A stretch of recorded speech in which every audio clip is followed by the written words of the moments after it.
So we have the 4 attending school committee members who are in person at the Gates Middle School, along with Superintendent Burkhead. Everyone else is joining remotely. With that being said, I'd like to hand it over to, on item number 3 on the agenda, Celebrate Student Learning, Hadley Elementary School. Principal McKillop. Good evening. Thank you. I'm thrilled to come and be able to share students' successes with you. The hardest part of doing this at Hadley School is deciding which item to bring to you. There's so many good things happening, and I'm so proud to be part of Hadley. Tonight, what I decided to highlight, though, is our remote special area subjects: music, technology, wellness, art. I feel like those educators have just stepped right up and handled remote learning so beautifully. So what I decided to do, because of our unique situation, I did a video. I thought that way I could judge the timing and I could make sure that you could hear from all of them this evening. So if you bear with me for just a moment, I am going to share my screen. You want to give me thumbs up? Am I sharing my screen? You're good, you're good, you're good. All right. Can you hear it?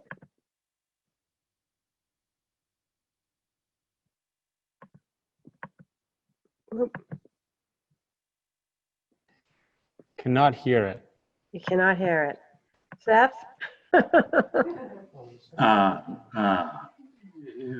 You have everything up, correct? I mean, I can't. Mm-hmm. Everything up. Let me just make sure mine's up. Mine's up.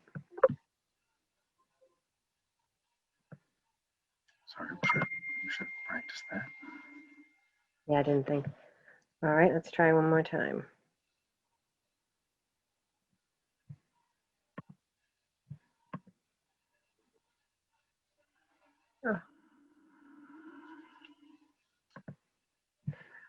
Kim Peters said that she has it in your packet for you to click on. Is that?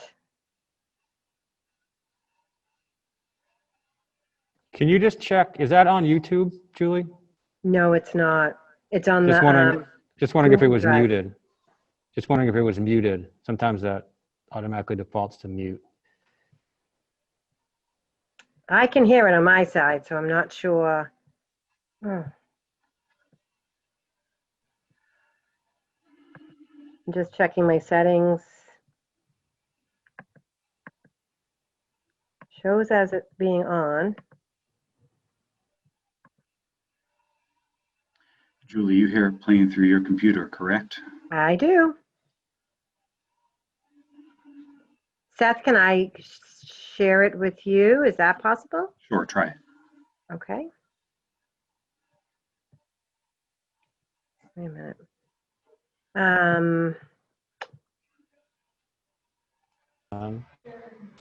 Is there an option to share your computer sound? Oh, I gotta turn that chat off. I have no idea.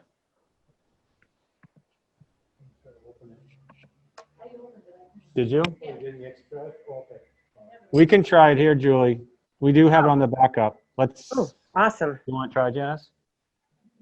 We'll try it, okay? Okay, thank you, thank you. Mhm.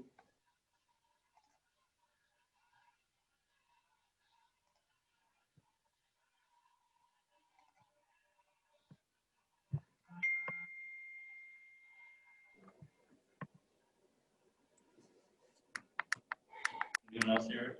No.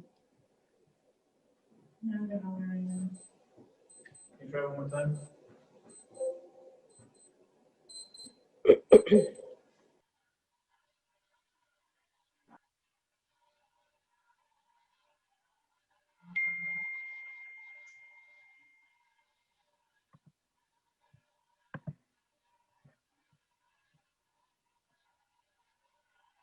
I don't know what to do. That's okay. Julie, will you just share your screen again? I think you want to download it first to your computer. So open that up again. Share your screen while you do this. I can see what you're doing. All right. I did this so I wouldn't waste anybody's time. Sorry. It plays. Sometimes though, add those. It just needs to just share your screen first. Let's look at it. Oh, I'm sorry. It's not sharing. Yep.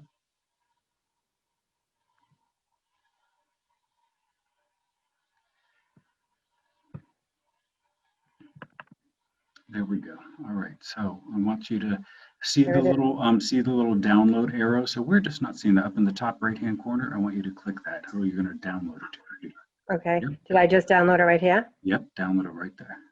No, but do you see it? I think I just Yep. downloaded it. Okay, that's fine. Then I can't see where your things go downloaded, but it's probably somewhere maybe down. Are you on a Windows-based computer? If you look like maybe to the bottom left-hand corner, you'll see a little something. All right, let me do this one. There we go. See it there? Yep, download it anyway. Download it. Don't worry about the viruses. Don't tell Rich Long we said that. And now you'll see it building up on that bottom left-hand corner of your screen. You see it there? Mhm. Good. I'm just going to try it this way. Okay. And it might be done. Try clicking it. Does it look like the circle? Is there a circle still going around it? No, it's not there anymore. So now, oh, can Yeah, you so not- click click that in the bottom left-hand corner. Click that. There you go. Where'd it go? it came up to how do you want to open this file? Google Chrome? Sure. Try it. I think you have it somewhere. It's okay. Is there a way that they go on with the meeting and maybe you and I can talk on the phone? Yeah. Okay. So I will email you my number and He doesn't have the packet though. that's okay. I can try to walk No. you through it. Ms. Arnold has shared with us the packet. Let me just see if I can do that. okay. Yeah, you should be able to open that link to get the video. Right. So Julie, where are your downloads on this? Well, can we try Yeah. having, So let me try something first. Okay. okay, thank you. We got that going on. Or if you just go back to the packet itself. I just want to see the sound. All right, so that's my sound. So let me do this. All right, I'm going to try this. I don't know if it's going to work though. Shoot. Desktop.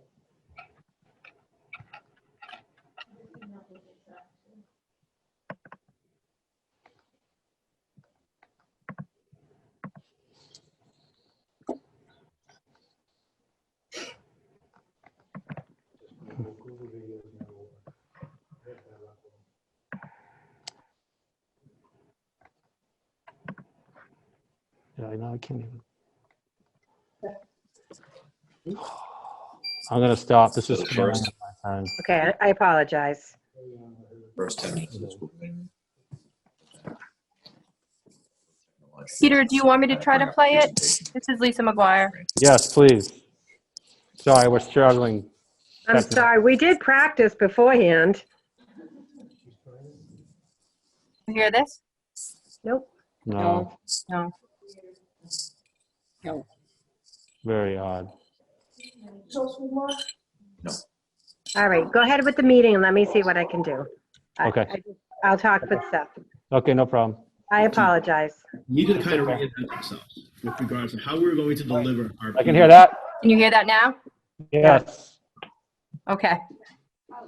You have to click share screen, share Can I bring you audio water? Oh, perfect. when you share screen. So I'm going to play this now. Thank you. Hi, everyone. There we My go. name is Mark Fusagara. I'm the physical education, health, and adaptive PE teacher at Hadley Elementary School. When the district went to the hybrid model, and when specialists were told that we need to do remote teaching, we needed to kind of reinvent ourselves with regards to how we were going to deliver our PE instruction. We wanted to make sure that the instruction that we were providing our students was engaging and fun, even though it was being done through a computer screen. So we developed a Bitmoji virtual classroom, as you can see in the back right here. This virtual classroom is where our students log on to every day when they have class. It houses our fitness activities. Wasn't a definite party? Recent five is all of our health content that we follow using the Great Body Shop. A lot of these materials are original works that myself and the phys ed team create during our collaboration days. We found the use of many different forms of technology to help create exercise GIFs, which are short videos, to help incorporate into our original fitness activities, as well as in our content areas that focus more on gross motor skill development that follows the scope and sequence of our UBD.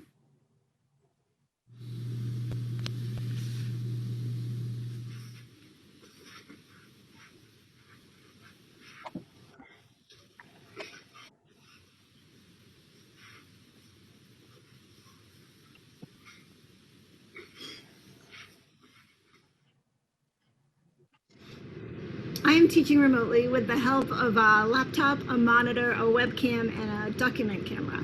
So while remote learning is not ideal, art education is all about creative problem solving and creative thinking. So we got this. I assembled art kits for my students to use at home as we explore ideas and make all these fabulous connections. What I have noticed is this type of learning encourages students to be organized, they have to be flexible, and self-reliant. My students are creating amazing videos for me where they're sharing their work, and I am always impressed with the level of effort, their ideas, and their solutions. I don't think you can see it, but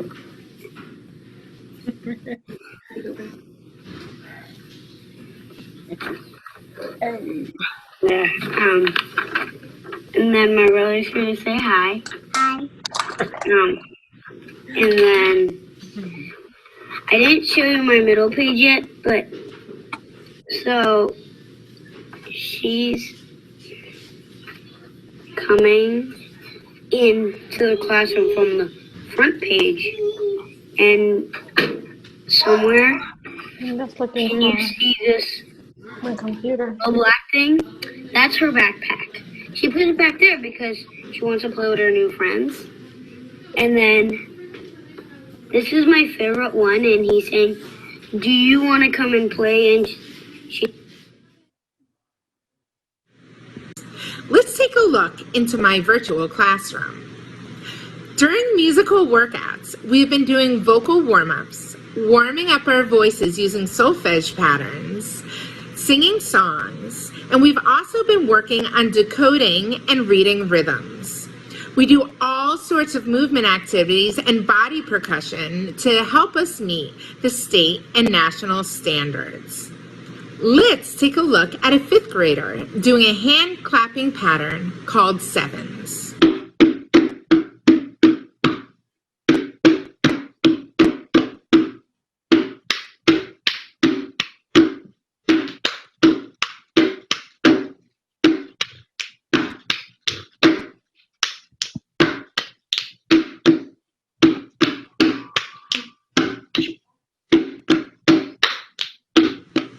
In 2nd grade, we are working on form, which is the plan of a piece of music. I have asked the students to create their own Orff body arrangement in rondo form to Witch's Stew. Here is one of the Flipgrid videos of a 2nd grader doing an Orff composition. Black and blue, full of goo. What will you put in the witch's stew? Black and blue, full of goo. I'll put you in the witch's stew. I hope you enjoyed a taste of what we do in music class. Hi, it's Mrs. Dorgan, and I love working with the 3rd and 4th graders at Hatherley this year. I work remote from Jenkins School. This is my station. Things we cover this year are we started with digital citizenship and how to use a Flipgrid. This week we're having a Halloween special. Next week we start our Google Apps unit. Then we will do Hour of Code and other fun things. The kids made a Flipgrid video on how to be a good super digital citizenship at the end of our unit. And this is This Britt. is what I do to stay safe online. I don't message with strangers. I tell my parents if I see something not appropriate. I don't share info online. This week, the kids earned a special Halloween choice board where they get to pick tic-tac-toe 3 in a row activities.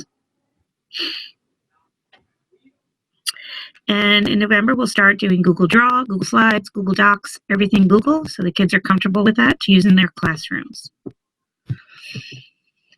This is my virtual classroom. It changes, and there's different activities that the kids will use throughout the year. All right, everybody. Have a great year.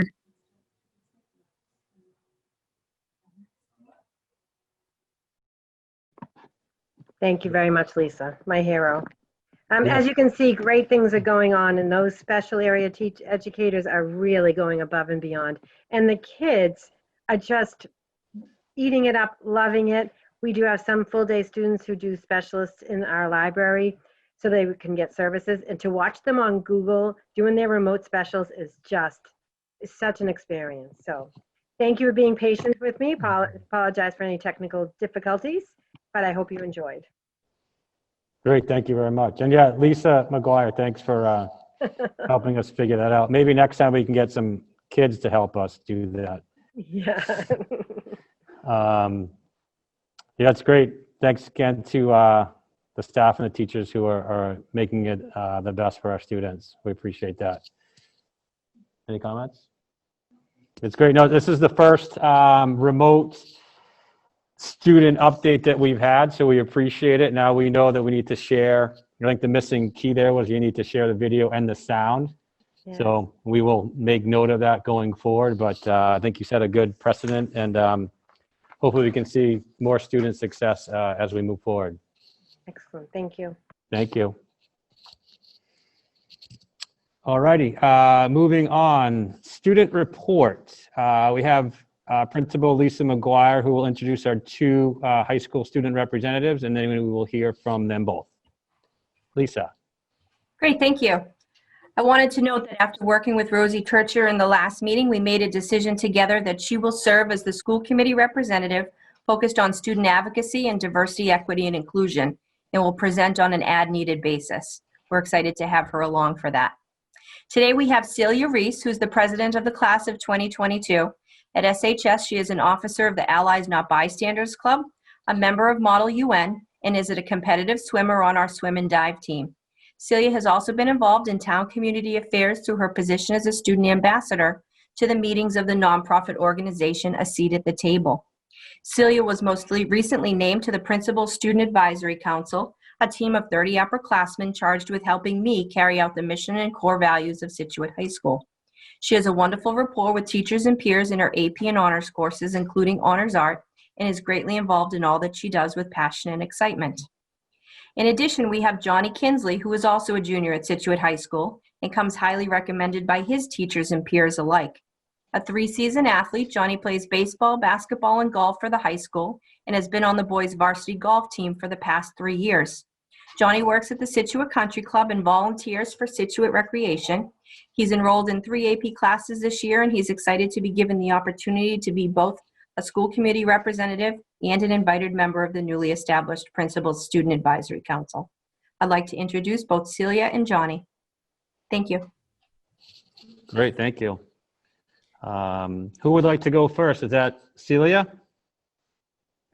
Hi, everyone. Again, thank you so much for inviting me here. I'm so excited for this.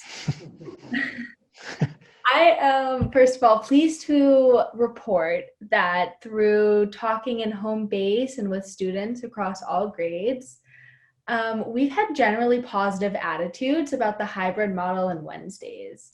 Students feel comfortable with meeting teachers and they feel like they have enough time to get caught up on work. And for high school students, that extra time has been crucial to lessening the stress of just an average high school day. Also with online, the startup of clubs is going generally well. And from what I've noticed with my involvement in clubs, that participation from students hasn't gone down or changed at all, and it seems to be going pretty well. And then the third thing is the advisory board of students to the principal, which will be starting this Wednesday, as Mrs. McGuire just announced. And the goal is to start implementing the mission and the values of the school and just daily life, and having that influence of the students on the high school administration. And I think those things from a student perspective are going to contribute to the positive atmosphere at SHS. Great, thank you very much. I think we're excited to have you, Celia, because as you stated, you're excited to be a part of this, and that's what we want. We want students that are representative of the high school and that are excited to be here. So all of our past student reps have had those same qualities, so we look towards you to join them. So thank you very much. And I guess, I don't know if you know how frequently we have meetings, but generally twice a month with a couple of exceptions. That sounds perfect. And I'm so sorry, I did have one more thing, and I think I'm just going to talk about it after Johnny, if you don't mind. Sure, that's fine. Thank you. All right, next up, Johnny Kinsley. All right, thank you. So with fall sports coming to a close, I'm going to talk a little bit about each of the fall sports seasons. So first of all, we have boys soccer, who are 6-0-1 right now, and they're currently 2 points back of first place in the Fisher Division. They have 4 games left, and they're on track to compete in the Patriot Cup for their division. And girls soccer right now, similar to boys soccer, 7-0-1. They are currently first place by 1 point in the Fisher Division with 3 games left, and they are also on track to compete in the Patriot Cup. Girls volleyball program recently held their senior night for the team's 8 seniors on the night of their match against Quincy. They're looking for their first win with 3 matches remaining. The Patriot Cup is scheduled to start for boys soccer, girls soccer, and volleyball on November 9th, and all the brackets for the Patriot Cup are expected to be posted by Saturday, November 9th. And for the cross-country team, they just had their final meet of the season, and they're looking to have their Patriot League meet on a date to be determined. Field hockey team just improved to 4-1 in their season with their last win over Plymouth South. They're currently first place in the Fisher Division with 4 games left. And finally, the golf team, which I play on, we finished 10-1 on the season. We were Fisher Division champions this fall, and we have the Patriot League Championship for both individuals and the team tomorrow at Pembroke Country Club. All right. Excellent. Thank you. Thank you for the report, and thank you again for volunteering, I guess. Did you volunteer for this position? Johnny? We were both. That's both voluntold. But thanks for joining us. I do have a question for you, though. It seems like most of our fall sports have been very successful. To what do you attribute that success to? Sorry, can you say that one more time? Yeah, it sounds like from a record perspective, it seems like most of our fall sports teams have been very successful.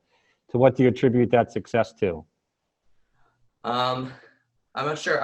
They have been a lot of.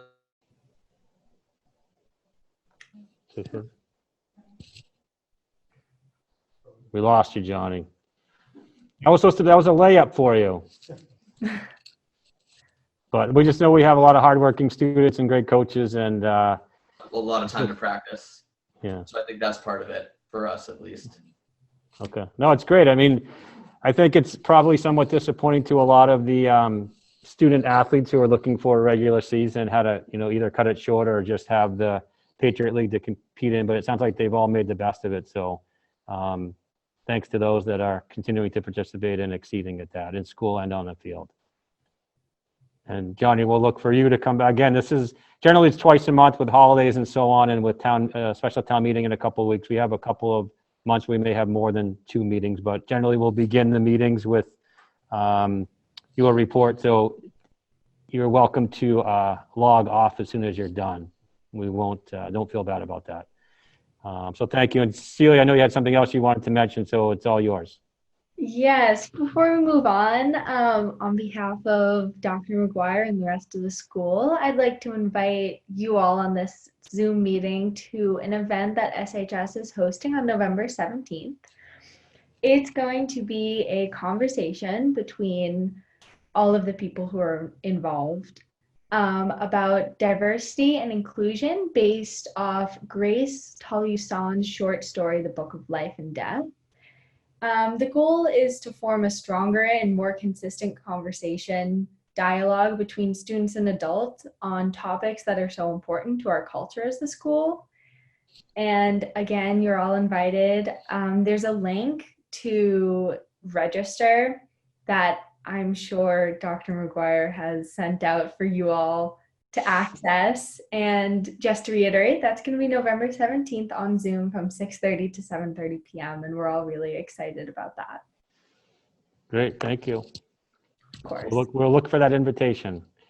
Great. Thank you. Again, thanks Celia and Johnny as well. And again, don't feel obligated to stay the entire night. Thank you. All right, moving on. New business. Superintendent Burkhead, October 1 enrollment.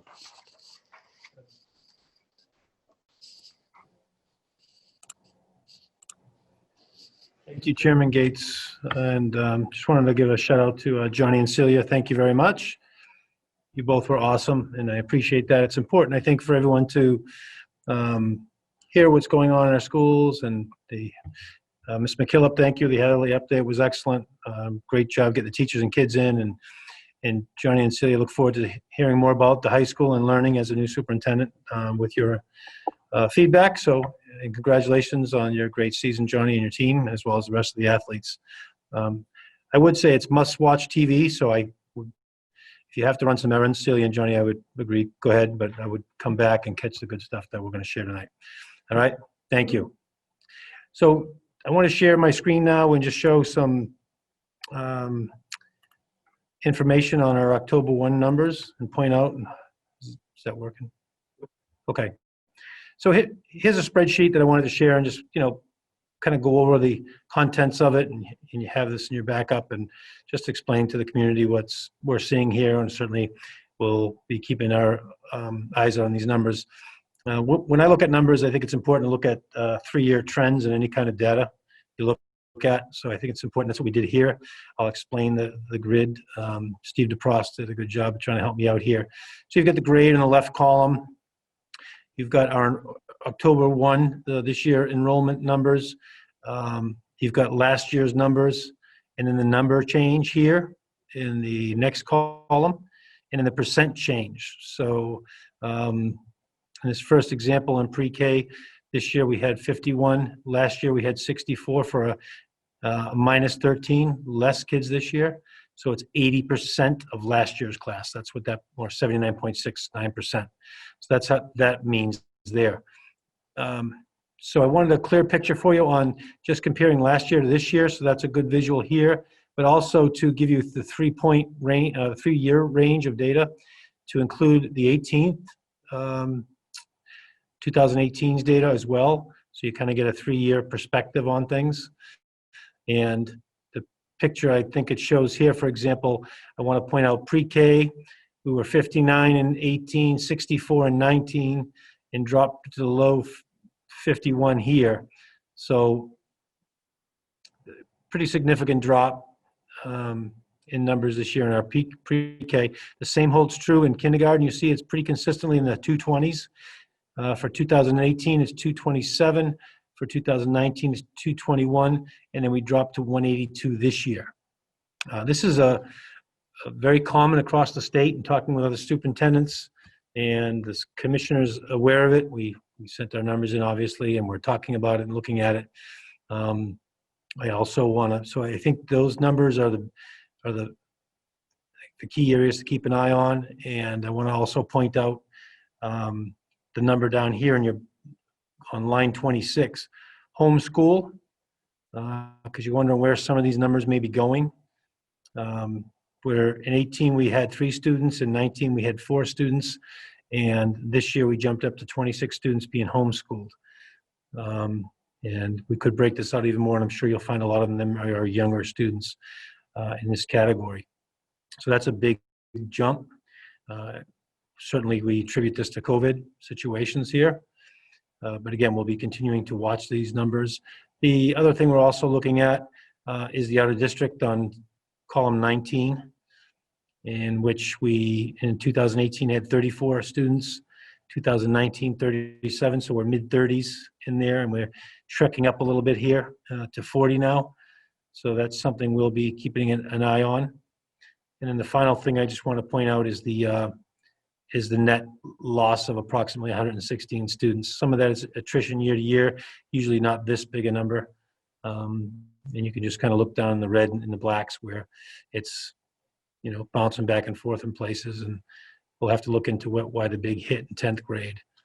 But these numbers help us and they tell a story. So even though this year's an anomaly, it does tell us some things about the pre-K and K age group, and our homeschool numbers are definitely impacted from COVID. I've got another screen I want to share with you, but I'll take any questions. Well, do you want me to share the other screen first, Chairman? I'll take questions. Okay. I'll take questions, yeah. I'd open up to the committee. Any questions? I have just a couple of questions. On the withdrawals, is public, can you just go, I understand the homeschool, but could you, and so like the private school, the 39 kids withdrew from public school and went into private school? That's correct. And 19 kids moved out of state? Correct. And so the 49 public, could you just explain what that is? Yeah, so where are we in the column 23? Yeah. Yep. Yep, 23. Yeah, so I'm not sure where those kids are, so I'll have to find that out. Okay. But it's a good question, though, so I'm not sure the answer. I'll have to find out unless there's someone on that knows the answer to that. They could chime in certainly, but okay. I will find that out for you. Bill, I believe that those are 49. Any other questions, committee? I had one, obviously, it is interesting that 10th grade down 65 is interesting, but also as interesting is the increase in 12th grade. Just be curious to see the rationale for that. Obviously, these are the real numbers, but I'm just curious. I think it would be somewhat unique to have an increase from year to year from 11th to 12th grade. But this also could be a result of, there's a lot of new homes and so on that are being built, and maybe it's attributable to that. I'm just curious if we can get that level of data. I'd just be curious more than anything. And obviously, as we plan for the future, the pre-K and K years, as you said, we have to just assume that those are COVID related. But we'll always obviously want to get a good handle on the K numbers as we plan for first grade enrollment. Chairman Gates, can I just add from the high school perspective Yeah, that we did overall, have, if we're only down 116, it doesn't seem that significant. I was expecting more. Again, we'll keep an eye on this throughout. This will impact, if it continues, we look at it, we see these, is it an anomaly or is it 10th grade, is it happening every year? So this is just coming out. So we're getting this, and this is our first time as a new leadership team looking at these numbers and getting to dig into them. So we'll be able to find some tendencies. Also, it helps with staffing these numbers. And we're hoping to see that 116 rebound next year. To get back up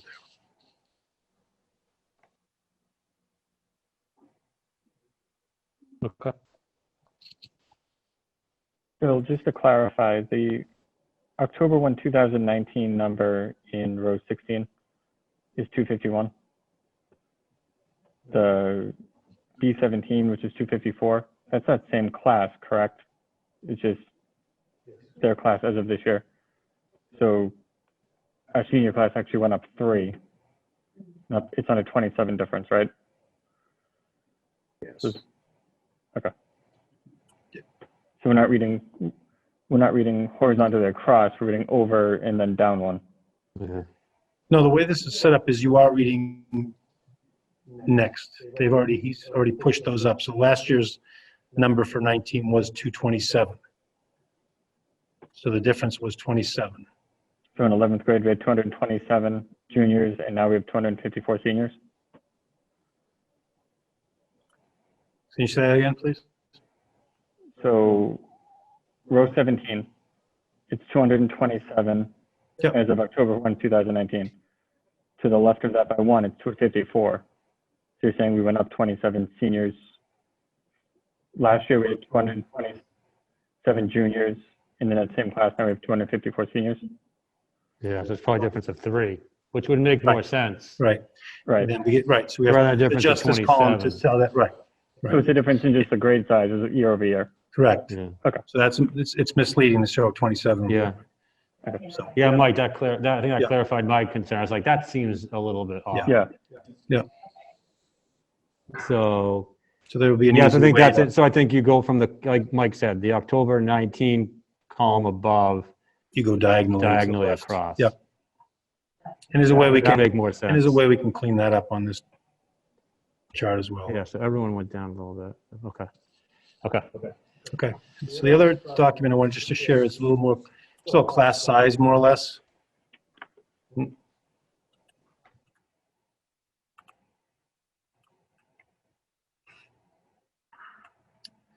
know, and I know there's some of this we can control and a lot we can't control, but I was, just happy to see that for the most part, there's equity in class sizes around 16, 17 at the elementary schools. And here it's broken down by grade.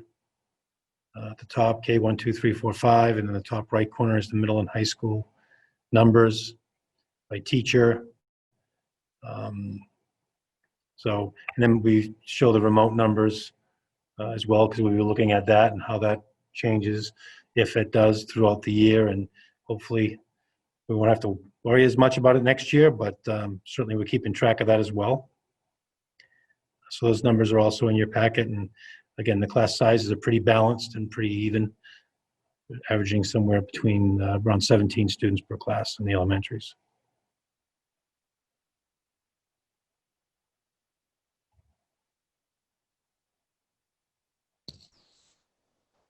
That's great. Questions on that?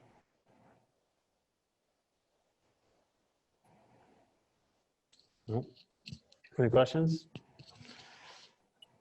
Nope, thank you No for that. questions, just comment more, just this class size stuff. I feel like there's professionals that try to, predict these things. And what I'm personally learning is that it's impossible. And you don't know what people are going to do and who's going to move where and when. And, pandemics now. So I think it's just wise, to continually have these updated charts so we stay on top of the changes, not that we can prevent or predict them, but just that we are aware of them and can react as quickly as possible if we do need to, look deeper into why one class has a certain higher number or lower number or whatever. So just the frequent updates are great. Yeah. Thank you, Ms. Because Brindley. we just seem to get bubbles sometimes, big bubbles of kids, and it's like whatever, no explanation, just larger group, and then a smaller group will come through, and so be it. Yeah, I think you're exactly right. A lot of it is luck of the draw, but also by sharing this with everybody and seeing that, we're doing our best to keep an eye on it and to make it equitable. And then looking, like Mr. Long pointed out, next year, this class of, 80 kids should give or take 5 kids or so, whatever the trends are, so we can prepare our staffing without any anomalies. And I think that typically holds true, but you will get a bubble now and then, as long as everyone kind of sees it. And sometimes you might have to add a staff member to that grade or whatever as the bubble follows through. But these numbers help us prepare for that stuff. Yeah, I think that pre-K group is just obviously, like Mr. Gates said too, is our watch group, because there could be kids in that group that maybe parents chose to do another year preschool or something, so that could make our Ks a little bit bigger, whereas the K group now is smaller, so that does sort of support that theory, but again, who knows? Yeah, we talked about that today. It's going to be a little unpredictable because it depends on what the parents want to do. Do they want to, do they keep them out this year to go do kindergarten next year? Or do they keep them out this year and put them in first grade next year? So either way, there's going to be a definite change in those two grades next year. All right. Anything else? All right. Moving on, surplus bid award, Dr. Dutch. Good evening. A few weeks ago, you had approved putting out to bid some textbooks, which included some reading series at the high school level, as well as some dictionaries and thesauruses. We received no qualified bids, meaning none came in sealed envelopes, all the documentation. So I'm asking for authorization from the committee to donate those to an interested party, of which I don't know of any at this point, but should someone come forward, just looking for that approval from the committee. Any questions? If not, I entertain a motion. Move to donate the surplus as presented in our previous meeting. A second. Motion by Mr. Long, second by Ms. Lindblom. Technically, I don't need to do a roll call, but we just do a regular vote, right? All those in favor? Aye. Aye. Any opposed? Motion passes 4-0. Thank you. Thank you. All right, moving on the agenda. This is the first opportunity for public comments. If you have a comment, please use the option to raise your hand and I will call on you again. If you feel comfortable, please identify your name and address. If you don't, please identify your name and the school affiliation you may have. Richard Taft.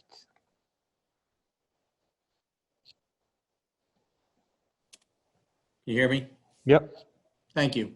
Richard Taft, I live on Brook Street. I have a student at Situate High School, and I'm commenting on the direction that the school committee appears to be taking with hiring new position. In the last meeting, it had voted to hire a new position for I guess a director of DEI, and hiring new consultants to train teachers and students on racism, but there weren't hardly any, if any, questions asked about what the problem was that you were trying to address. And so when I asked those questions, and when parents like me asked those questions, one of the things we were told is that this was a response to police lethal use of force, and we wanted to be proactive. And yet, when you look at data, actual data done by economists on police use of force, you found that in the cases of lethal use of force, there's no racial disparity on police use of force. And maybe the most cited study was done by Roland Fryer, who's a Harvard economist. He happens to be a minority, if that matters. And what he said was he couldn't find any racial differences in officer-involved lethal use of force. What may have been most interesting, though, is in non-lethal use of force, where he said racism may explain the findings, but the statistical evidence doesn't prove it. As economists, we don't get to label unexplained racial disparities as racism. But we seem to want to just roll right forward telling everybody they're racist, because the other answer I got when we asked this question was, we want to address systemic racism, but we don't define it. Situate Public Schools hasn't defined it. The school committee hasn't defined it. Does it even exist in Situate by any definition? Does it exist just because we're a white community? Is that the definition of systemic racism? Again, these are questions that no one wants to answer, but you want to spend a lot of money hiring consultants in new positions to do what? To solve what problem? Is the problem bigger than problems that we already have in schools? Is it bigger than marijuana use? Is it bigger than binge drinking? Is it bigger than drunk driving? Again, the school committee didn't even ask these questions. So I think the bigger point is if you're going to go around creating a curriculum based on trying to guilt people into being, because they're white and therefore they're guilty of racism, it's not going to last very long. You're going to end up with a system that's built on a really weak foundation that doesn't address a problem that you think you have because you can't define it. And ultimately, kids are going to leave. Parents are going to take their kids somewhere else. The homeschooling thing that you identified earlier is a COVID thing, but how you handle this issue by changing curriculum will be another reason why parents will leave.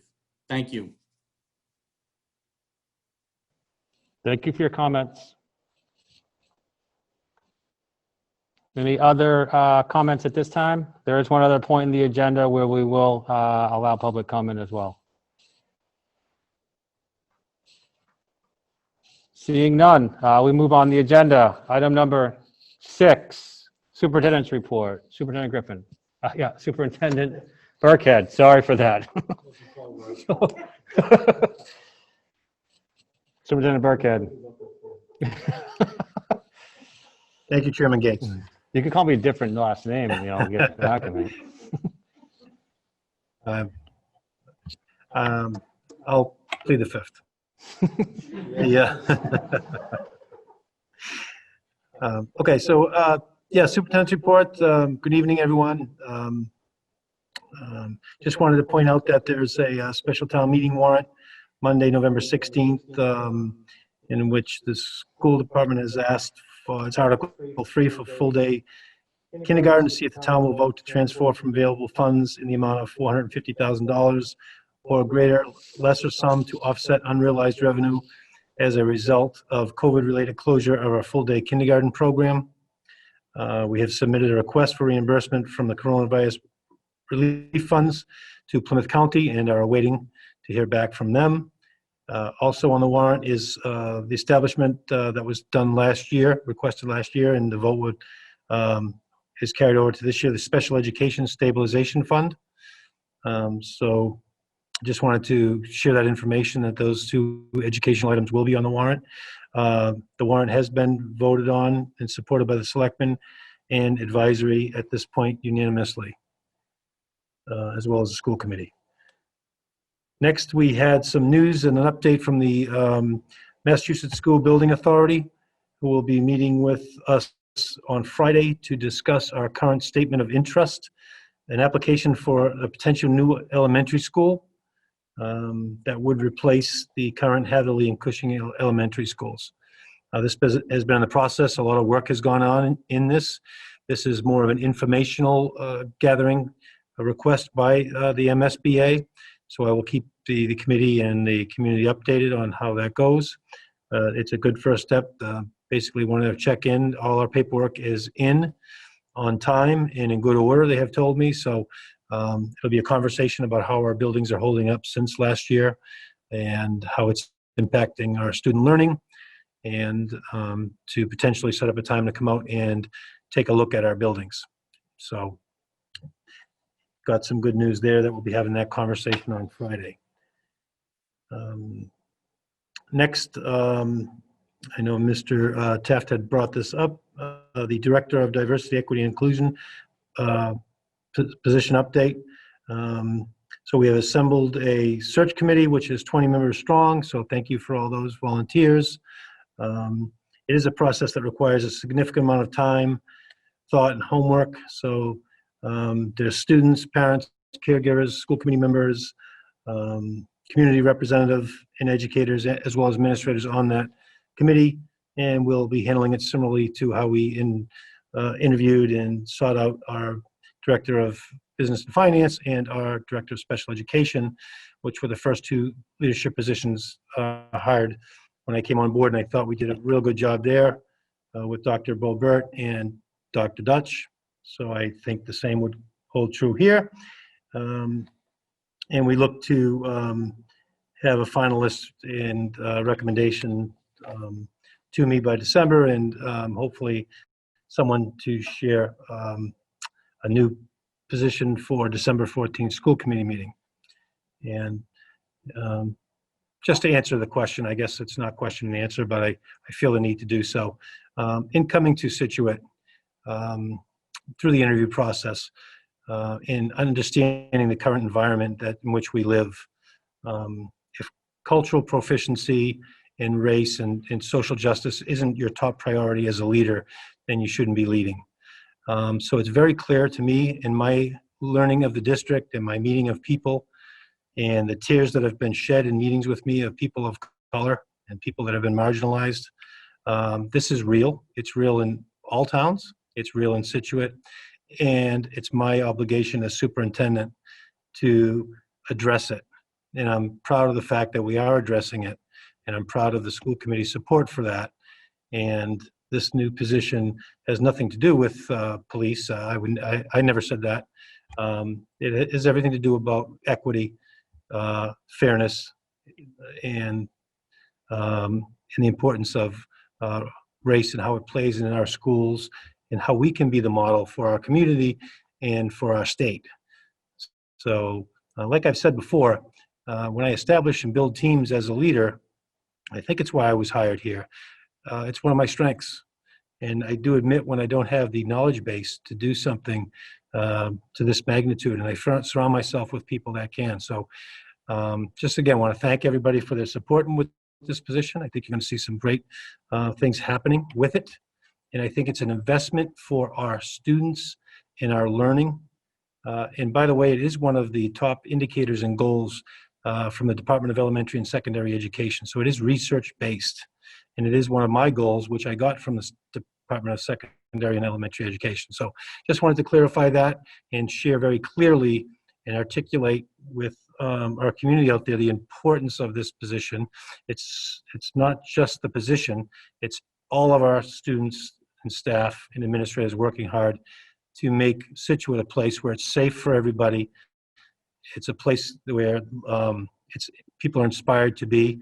And in fact, I would predict within 5 years, more people will be moving into this community because of the work we will be doing and at the forefront of race relations and social justice. So I want to just share my 2 cents on that. I wanted to give a staff COVID testing update. Again, I think we're taking a lead in our state here by being one of the few towns to offer testing to its staff. We will continue to do that in collaboration with our town for their employees through December. And so far, we've given over 300 tests, and they've all come back. The ones that have been processed, I think it's been 300, have all come back negative. So we've, it's a good peace of mind, and it's a sound thing to do.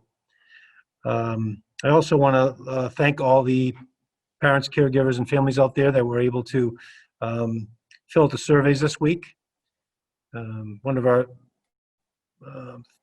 goals this year is to be transparent and inclusive, and sending out surveys to our students as early as grade 2, all the way up through our senior class, as well as families and staff.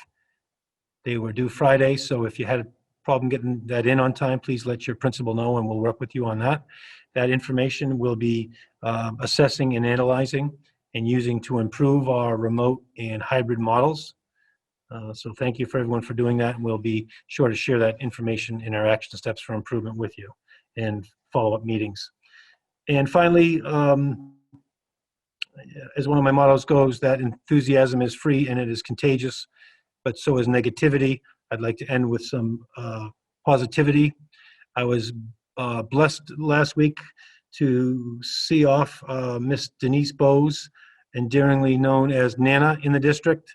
I have met her a few times before and was inspired by her smile, her energy, and she retired last Friday after 24 years of dedicated and committed service to our school district. So although she'll be missed, I know that today being her first day off, I'm sure she's thoroughly enjoying herself. And I do want to share a quote by our food director, Service Director, Mr. David Stevens, who in part said, Ms. Bowes is one of the most caring and kind individuals that any of us have ever met, and her impact on her students shows in their smiles when seeing her. So I'll just want to wish her the best, and that's my report for this evening. Great, thank you, Superintendent Burkhead. Open up to the committee, any comments or questions?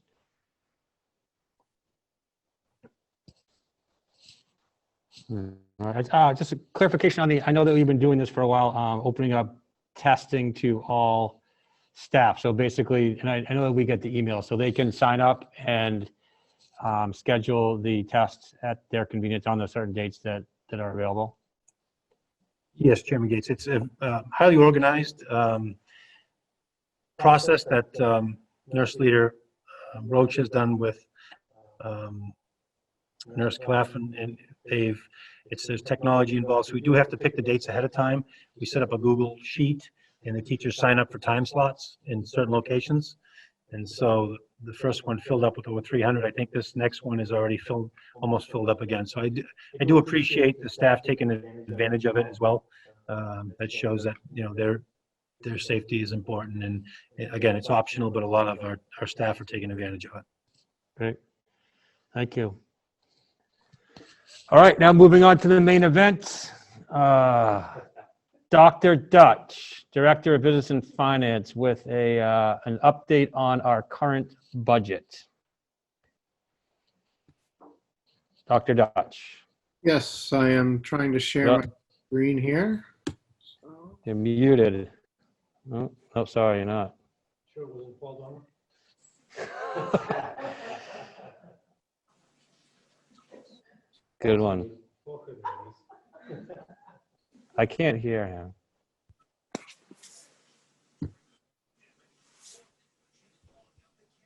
Dr. Dutch. Yes, are you able to hear me? Yes, Okay. thank you. So, and you're able to see my screen? Yes, Wants to. yes. Okay. So I wanted to provide you with a budget update, starting with the expenditures and reimbursements for COVID. A little more detail than we've had in the past. So you can see what we've spent in each of these categories, and we've defined them quite a bit. Cleaning supplies, $87,000, and I'm rounding. Cleaning equipment, which were the backpack sprayers and all sorts of other cleaning equipment, $100,000. Third-party cleaning, boy, when we were doing the spraying in the elementary schools midday, we had a third-party contractor coming in to make sure that we could get that done. All of the PPE, surgical masks, gowns, gloves, you name it, anything that qualifies as PPE, $85,000. Overtime for cleaning, setting up tents, taking down the tents when it's too windy. Those all fit into overtime for custodial staff. No, give me a fucking break. You know, you're still on, somebody's not muted. Somebody's not muted, please.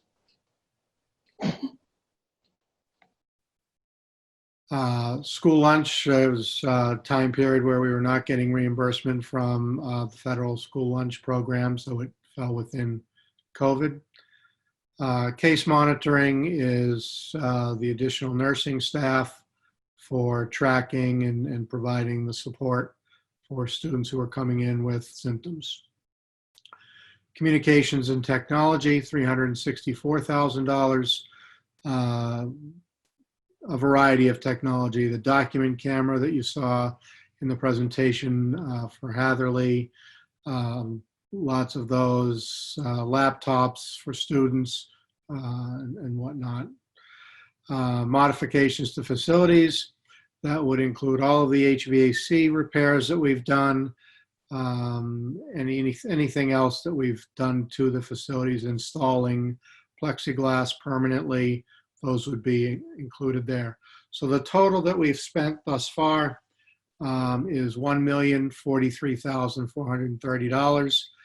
You can see that in total, we've been reimbursed to date $586,866, which is a little bit better than 50% of what we've expended. We've only had one item declined that we have put in for reimbursement, and that was a $550 request. So we seem to be doing pretty well so far. Hopefully this continues with the remaining reimbursements as we continue to put those in.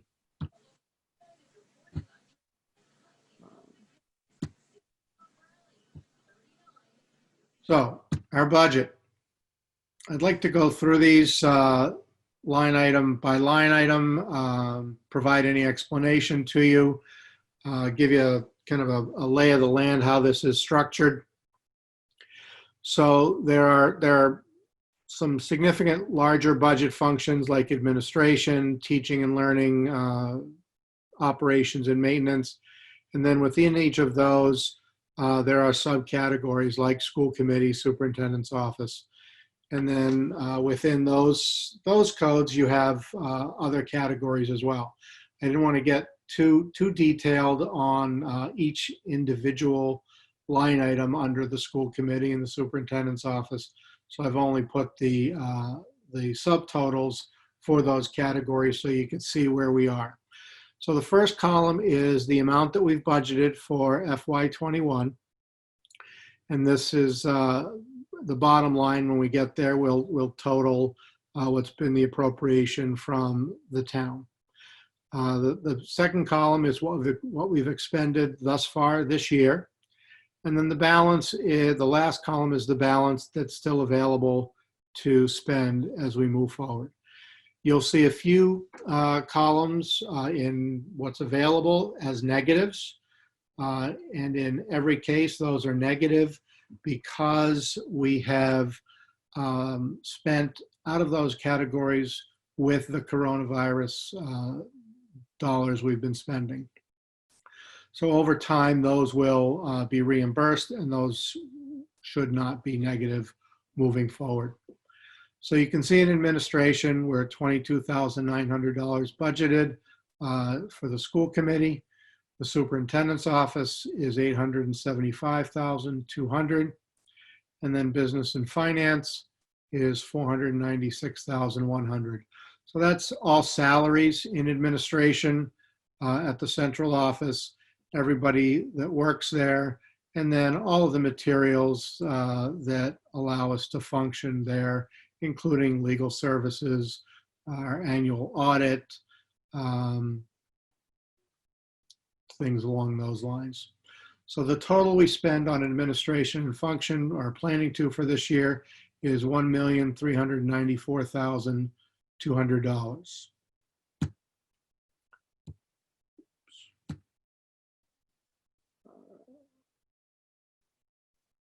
I think I skipped one, sorry. So the next budget function is instruction, which includes everything related to teaching. So school leadership is all the principals, assistant principals, everything that happens within leadership and the materials they need to run their offices.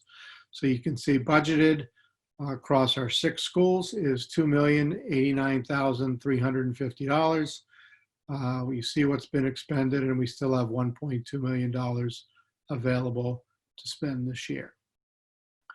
Curriculum and department leaders, and you can see the different positions that are in there. That's $1.4 million.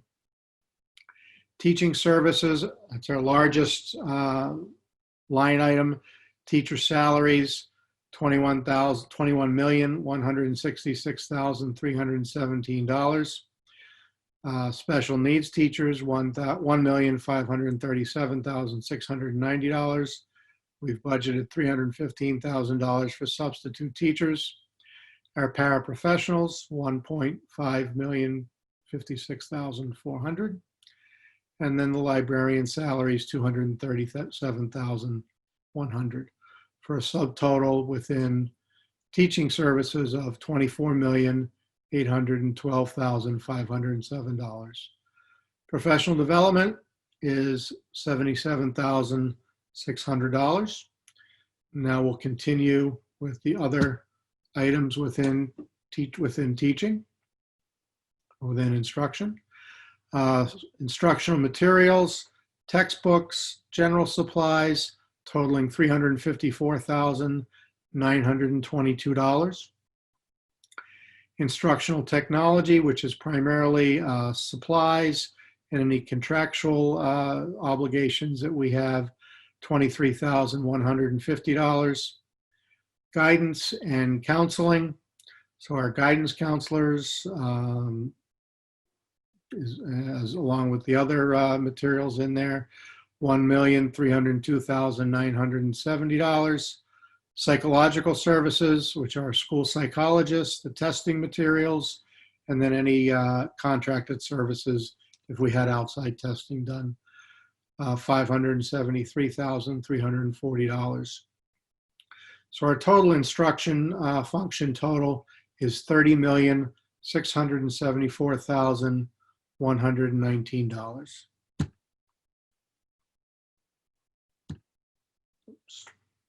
Seems to delay on me and then comes back.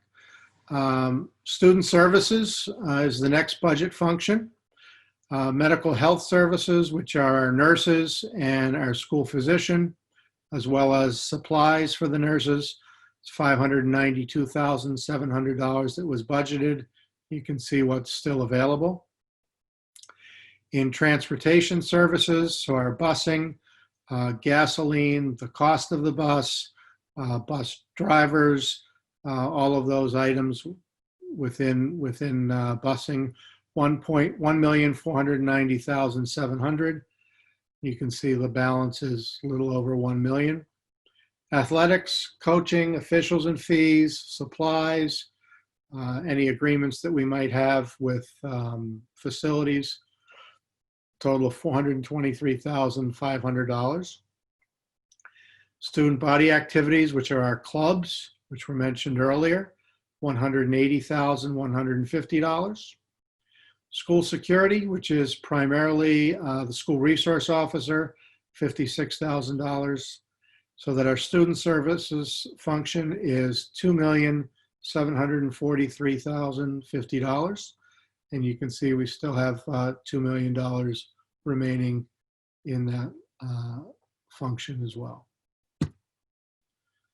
Next are operations and maintenance, our custodial service, custodial salaries, contractual, like the rubbish removal, those sorts of things.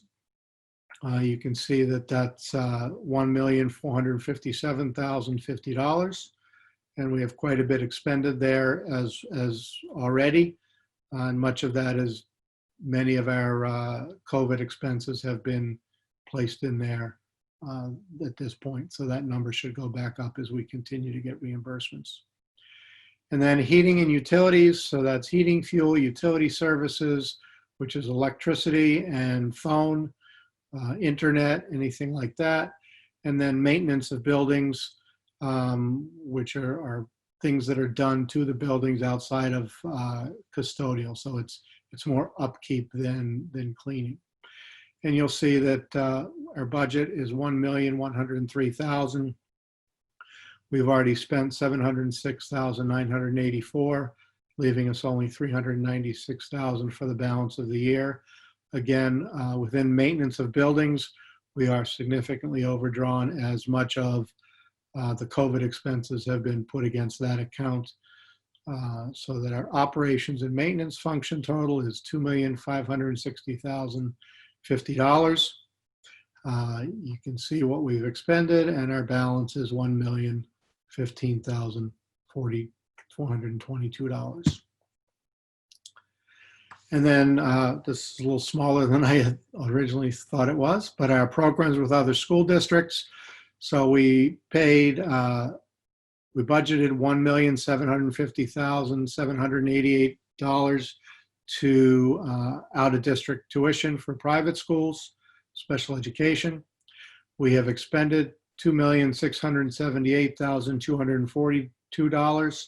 So there's a shortfall there right now of $927,454.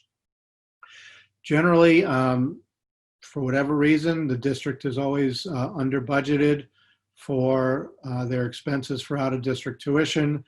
And then we charge the circuit breaker reimbursement from the state against that shortfall, which has not happened yet. But we do have those funds available to take care of that shortfall at this point in time.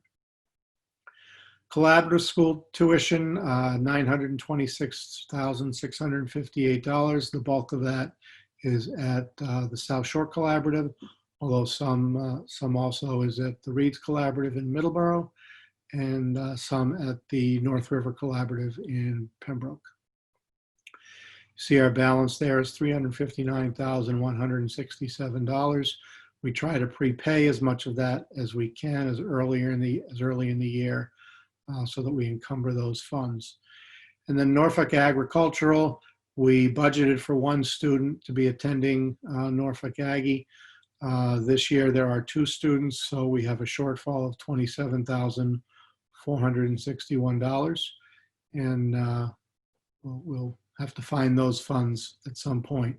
So our subtotal, as far as a shortfall in payments to other schools, is $568,288 at this point. So our total foundation budget, you can see, is $40,048,865. We have a balance at the current time of available funds of $28,310,674.63.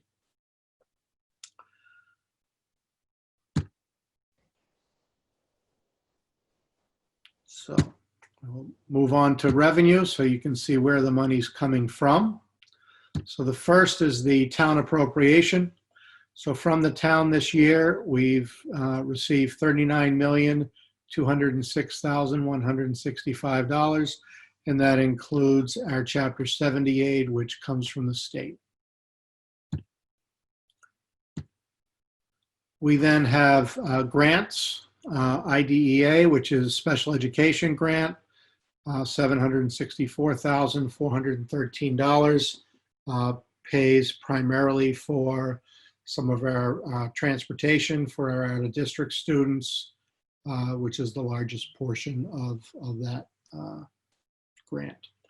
METCO is our partnership with students coming from Boston. And again, that grant funds primarily the director's position, transportation, the lease of our bus, and some salaries. Title I is for students that are reading and performing or challenged in mathematics, who are also socioeconomically challenged as well.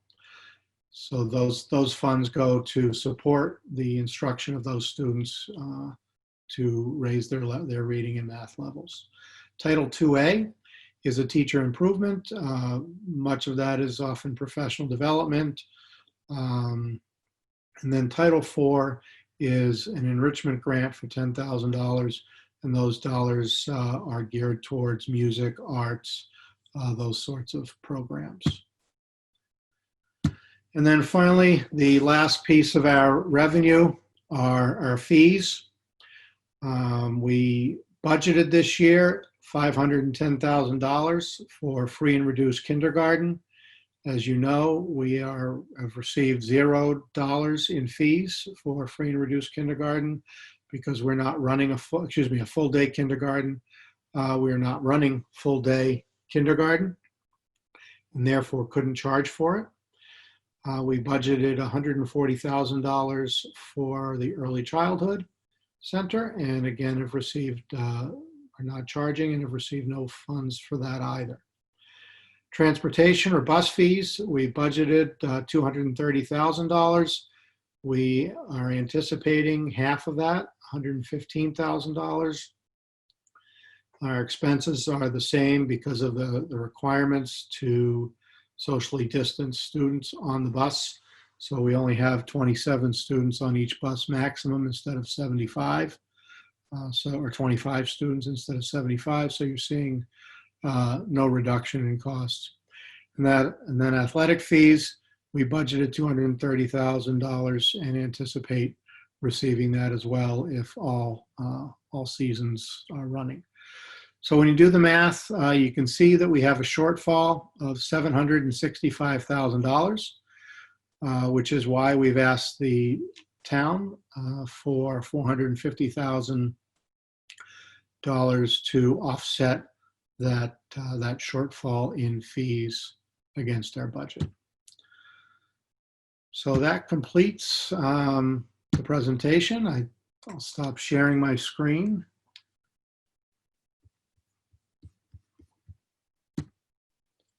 And answer any questions. Great. Thanks, Dr. Dutch. I think that, part of the school committee's role and the administration's role, or recommendations in the past have been to be more transparent. I think that you've delivered on that for sure. So we appreciate that. I'm gonna open up the questions to the committee or comments to see if they have any at this time. Are there any? Who'd like to start? Start with Mr. Long. Bring this together. I think, the level of detail.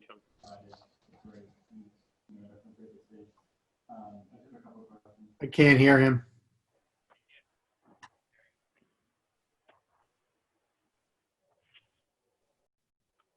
Can you hear me? No, I can't hear you, Mike. Hold on. Okay, we'll come back. Ms. Lindblom. Thank you, Dr. Dutch, for your presentation. I just have one question about the COVID expenses and how they compare to other districts, if you know. I don't know other districts. I'm able to see what the other towns have submitted in totality, but it's not broken out by school district. Situate has requested more than most towns. I think Marshfield was fairly significant in what they've submitted requests for. Obviously, you've got the city of Brockton, which is in Plymouth County as well. The unique piece of this is that Plymouth County has taken the money instead of the state, so they're distributing it rather than the state. So it's difficult to see how things are comparatively to other communities statewide, other than in Plymouth County. All right, thank you. Mr. Long, you up and running?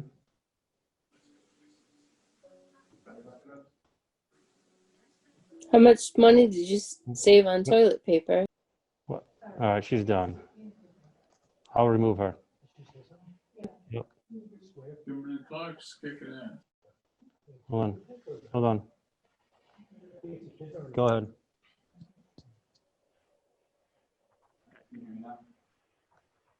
Do you remove her? Okay, thank you.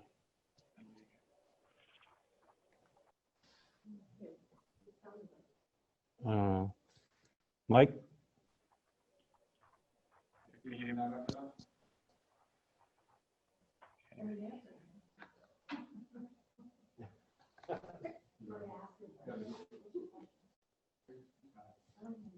No questions? Okay. Dr. Dutch? Yes. All right. I just have a couple of comments or questions.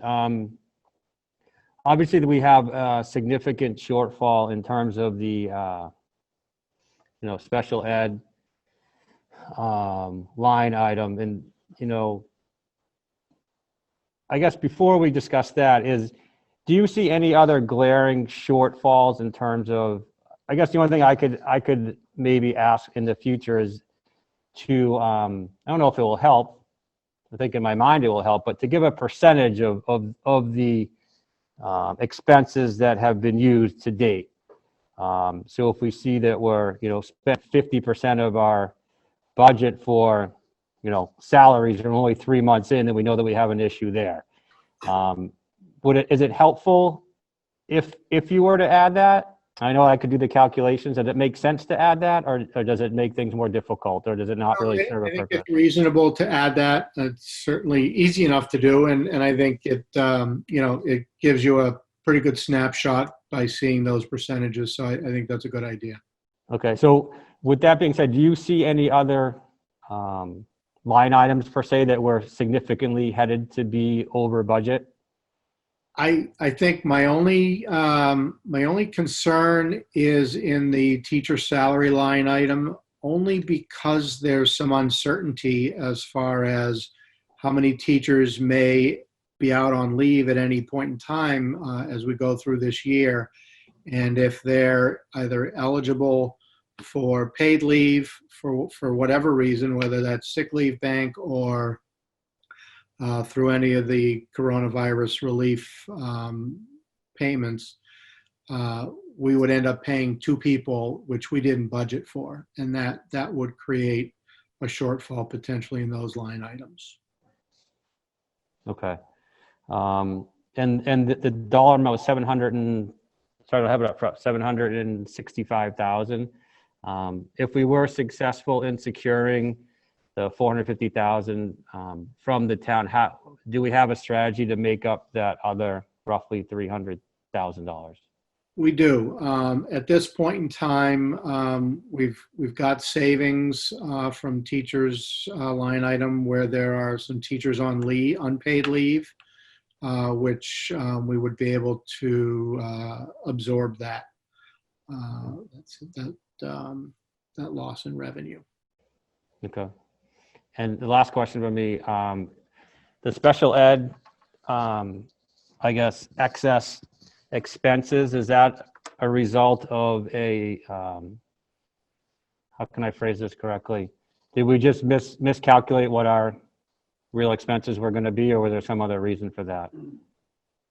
There's another reason for that, and I don't know the why, but historically, you've always had a budget shortfall from a planning perspective in special ed costs for out-of-district students, and it's intentional, knowing that you'll have circuit breaker funds coming in, and you'll be able to cover it through those circuit breaker reimbursements. Okay. My only concern is that circuit breaker is not an entitlement and it's not a guarantee, and if you don't budget those costs and circuit breaker doesn't come in, then you've got a real issue, fiscal issue with some shortfalls. Okay. Okay. Any other questions or comments? Just one follow-up on the circuit breaker question. So given the COVID year and shortfalls in budgets, do we have a time frame for when since we're already in the position now, so it's like we could change our tactic going forward and maybe not depend on that circuit breaker situation to come through, but when will we know what funding will come through that for this year, for this particular stretch? We know that for this year, we already know the dollar amount. We've already received the first quarter payment for circuit breaker. We know that we're receiving $1.2 million in circuit breaker for this fiscal year. Okay, so that's guaranteed, even though that amount has already been committed by the state, and based on the first quarter payment, I multiply that.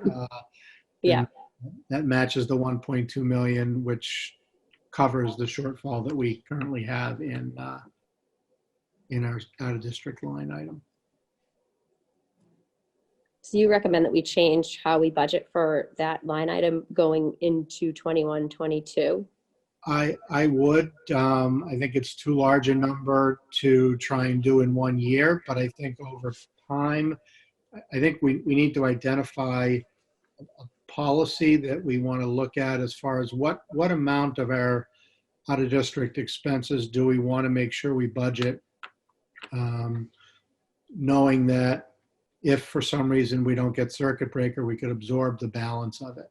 And right now, if circuit breaker went to zero, we certainly couldn't absorb this. Mm-hmm. So that would be a school committee fiscal policy that you'd want to identify as far as a budgeting process. Okay.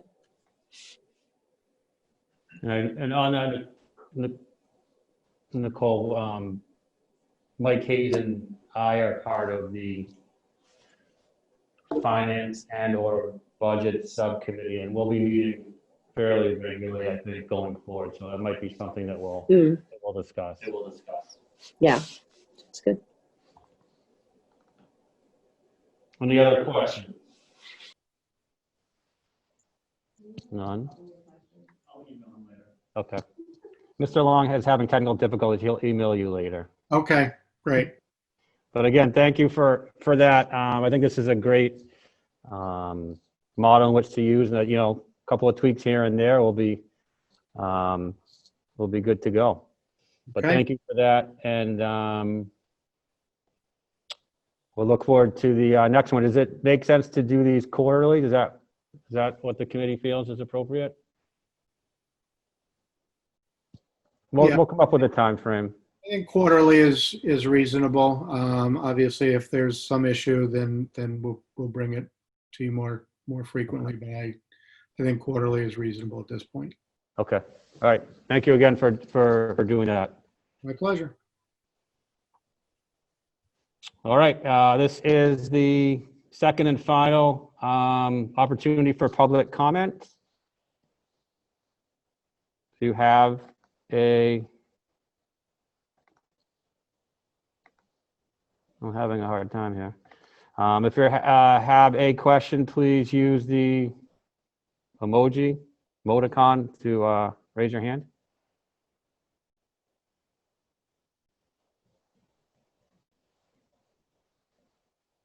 Seeing none. Anyone else see any? I don't see it. All right, hold on. Here we go. Sorry, I do see it. Kurt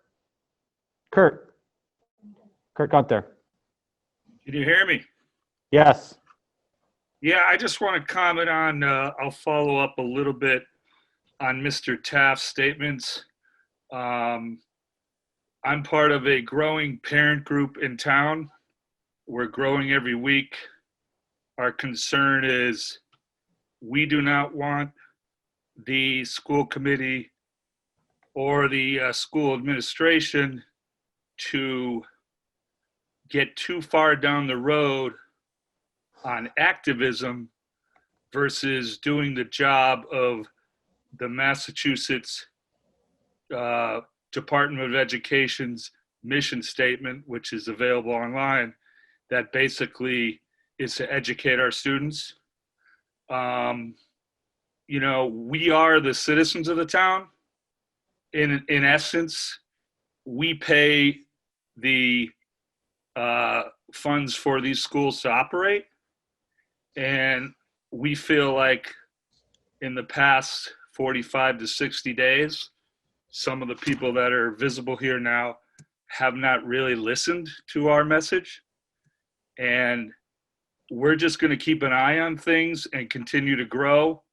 We are putting up a public presence online through Facebook and other websites.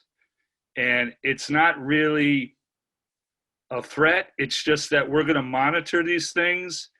And if some of these things continue without public comment, and I know it's tough with COVID because everyone's meeting on Zoom, and I'm sure everyone in this room is sick of Zoom meetings. We're going to just move forward with getting some of these things that would have to go to ballot or signature, because some of the stuff is moving so fast. We just don't want activism to take over in your kind of development of your curriculum. That's all we're saying. And we're just letting you know we're out here, and we are the citizens of the town, and some of us has been here for many decades. And some of the narratives here are just moving way too fast. And a lot of people, I can tell you, a lot of people in town do not know what you're doing. So that's our message. You can shake your head, ma'am. Go ahead. I can see you shaking your head. That's not a good thing to convey. Yeah, you are. You're shaking your head. And that's the exact message you shouldn't be doing to us, because we are the people that pay the property taxes, and we are the people that can change things. It should be more public is our point. That's all we're saying. You don't have to shake your head in disgust. It's just a message we want to put out to you that we're watching, and we don't want ideologies forced down our students. We just want you to educate our students. That's all. No false narratives. Just educate. No activism in school. Just educate. Thank you. Thank you. Next up is Tom. Maura, I see two. Maura Dolly.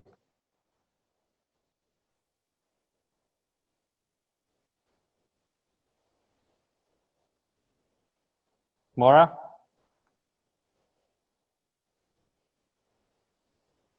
Did anyone hear her? I don't know. Maura Dolly? Did Kurt identify himself?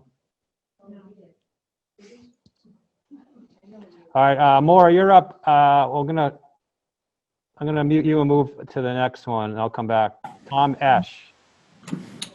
Yeah, hi, Tom Esch, 50 Lawson Terrace. We have a second grader at Cushing. And first and foremost, I'd like to applaud Mr. Burkhead's leadership. I think he's to be commended for taking a proactive stance on these issues.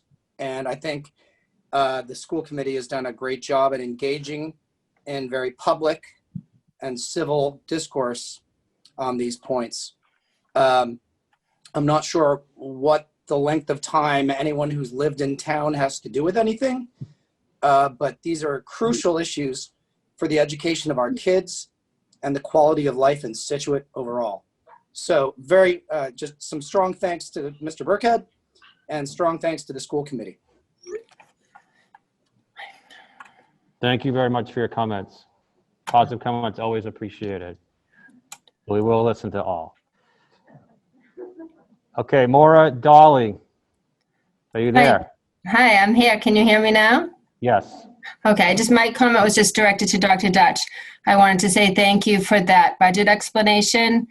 This is my 20th year with a child in a Scituate public school system in the last year, and that is the best explanation and the most transparent explanation that I have seen. So I just want to thank you, because we've been asking for that for years and never seen it. Thanks very much. You're welcome. Thank you. Thank you for the comments. Could you just identify yourself again, Maura? Sure, Maura Dolly. I have one child left at Scituate High School. Okay, thank you. Any other comments? I am seeing none. Can someone, my second eyes, do you see any of them? All right. All right, good. All right, moving on. Acceptance of minutes. We have minutes from August 17th meeting. Any questions or comments? If not, entertain a motion. Okay. At the top, and I think that just, usually it says where we're meeting, it says facilitated at Town Hall. I don't remember a meeting at Town Hall. Were we at Town Hall? August 17th. Weren't we here? Oh, or does that just have to do with the whole process? I'm not sure. Where were we here? Are we home? Remote? I honestly don't remember. I think we were still remote. I don't think we were back in school until.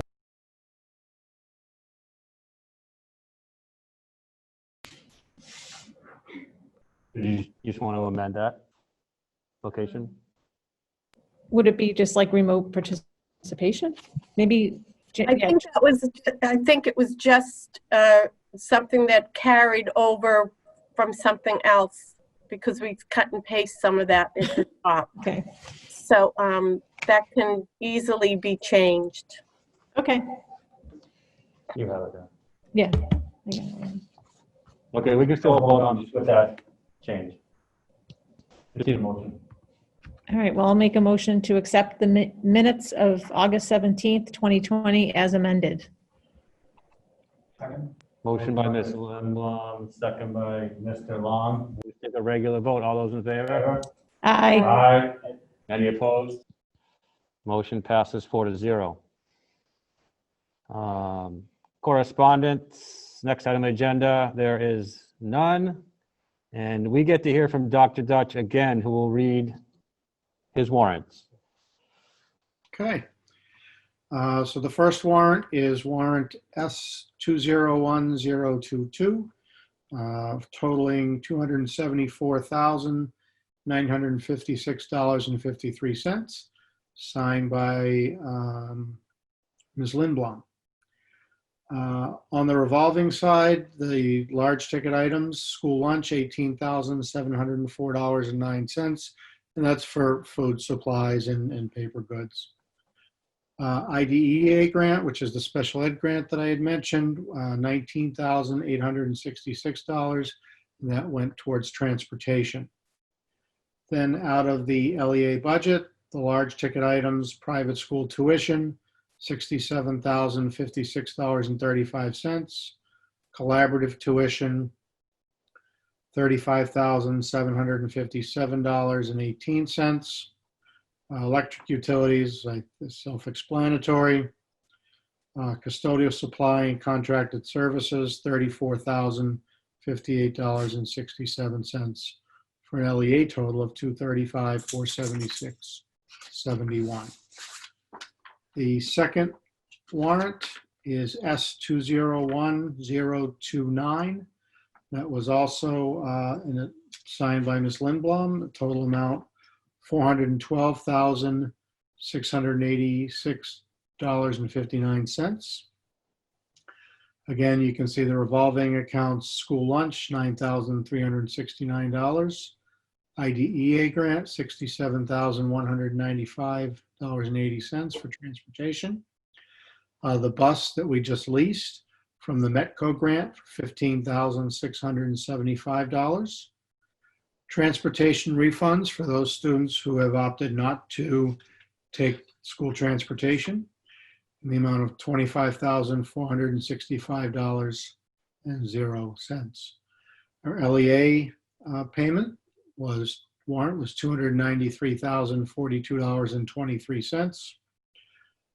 Big ticket items, private school tuition, $164,412.87.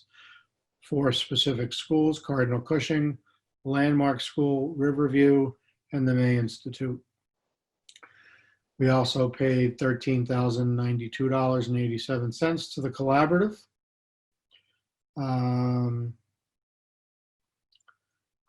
I think those are all of the contracted services. Heating work, $23,999.87.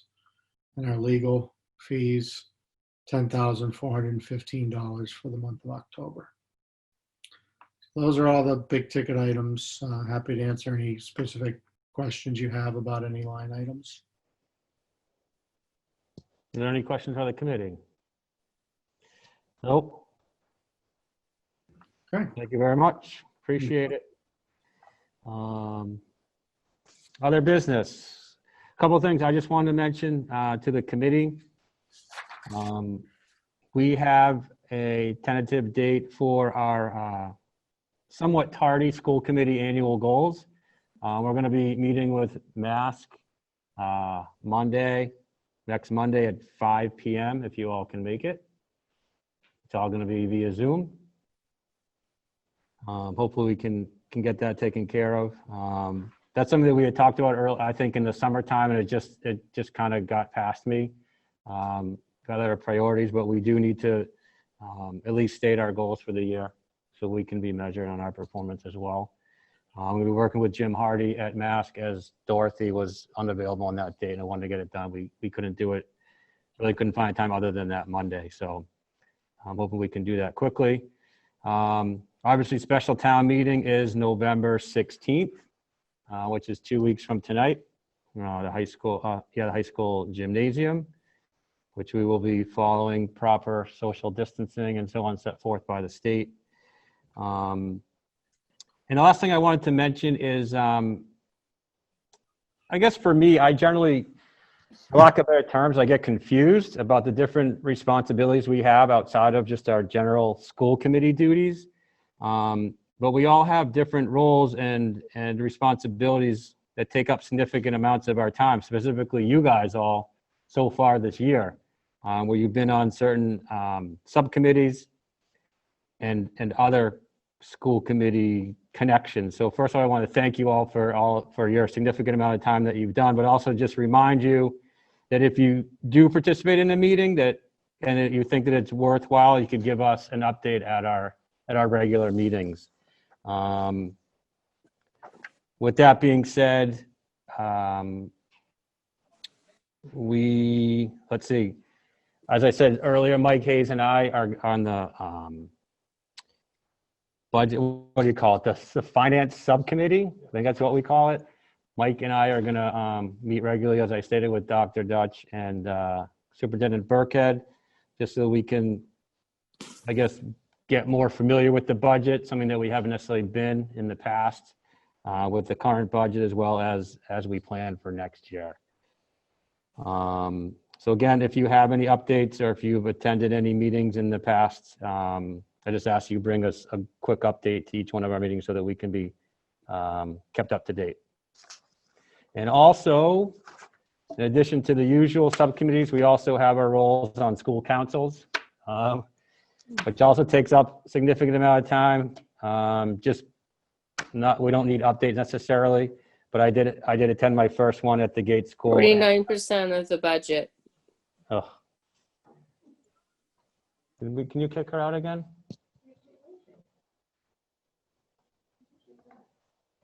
I don't know who that was.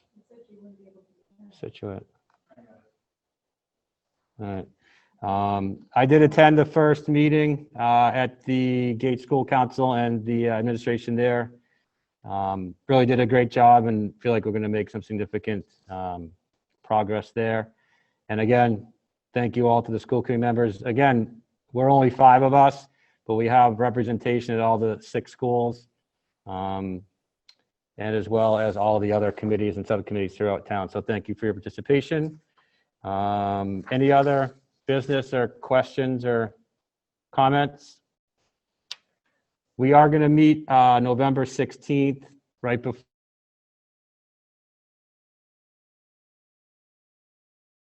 We are going to meet September 16th before special town meeting just to take care of any business. And we will be voting most likely on the MOU. So it'll be a brief meeting, but we will take care of any business we need to prior to special town meeting. If nothing else, I would take a motion to adjourn at 7:47. Motion by Mr. Long, second. Second. By Ms. Lindblom. All those in favor? Aye. Aye. No. Any opposed? No. Are you opposed, Ms. Brandolini? Okay.